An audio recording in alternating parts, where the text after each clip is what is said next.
Waktu terus berjalan. Sudah 1 bulan tirai putih itu membentang di kamarku. Sudah 1 bulan juga Mas Raffi mendatangiku dalam keadaan gelap gulita. Menyiksa sangat. Aku tersiksa dengan mitos ini. Rasanya aku ingin membakar tirai ini menjadi abu, menyingkirkan pembatas yang membuatku kedinginan setiap malam. Tidak ada pelukan, tidak ada candaan, di setiap kita akan terpejam. Suamiku datang dan pergi dengan begitu cepat. Mas, tetaplah seperti ini. Aku tidak mau sendiri, ucapku setelah Mas Raffi menuntaskan kewajibannya. Rah, kamu akan sulit tidur jika gelap seperti ini. Mas Raffi membelai rambutku, mengecup pundakku yang tidak berbalut kain. Tapi aku masih rindu. Tanganku mengusap rambut suamiku, meraba wajahnya yang tidak bisa aku lihat. Kita setiap hari bertemu, kita tidur di tempat yang sama. Apa yang kamu rindukan? Tanyanya, seraya menaikkan selimut.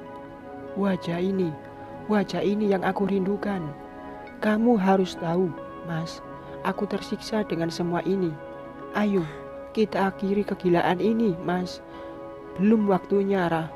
Perjuangan kita masih panjang. Aku melepaskan tanganku dari kedua pipi Mas Raffi, membalikkan badan, membelakangi dia yang semakin mengeratkan pelukannya. Pergi, ucapku dengan suara tertahan. Kamu marah, Rah? Tanyanya. Aku bilang pergi. Lebih baik aku sendiri tanpa kamu sekalian daripada ada kamu, tapi cuma bayangan saja. Aku ingin pulang ke rumah ibu, ucapku, hingga akhirnya air mataku luruh. Mas Raffi terdiam. Tidak ada kata, tidak ada pergerakan darinya. Mungkinkah dia jatuh pingsan? Aku tidak peduli. Dia pun tidak memperdulikan perasaanku, kesehatan jiwaku yang tidak baik-baik saja akibat ulahnya. Setiap hari, setiap saat aku selalu merutuki diri ini, menyesali adanya benih dalam perutku. Rasanya aku ingin menghilangkan kehamilan ini yang telah menyebabkan masalah datang dalam rumah tanggaku. Jangan bicara seperti itu, Raya. Sampai kapanpun aku tidak akan mengizinkanmu pergi dan tinggal di sana tanpa aku. Aku di sini, itu artinya kamu pun harus tetap di sini, ujar Mas Raffi dengan suara tegasnya. Aku tidak memperdulikan dia. Dengan meraba-raba sekitar, aku bangun dan berjalan ke kamar mandi. Masa bodoh, berapa kali kaki ini terbentur sofa dan lemari saat menuju pintu kamar mandi. Aku terus berjalan. Setelah sampai, aku mengguyur tubuhku dengan air dingin. Air mataku mengalir semakin deras, seiring air shower yang jatuh membasahi tubuhku. Raya, jangan mandi malam-malam, Rah. Nanti kamu sakit.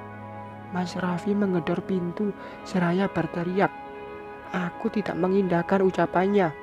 Aku terus mengguyur tubuhku hingga tidak ada lagi satu titik pun yang kering.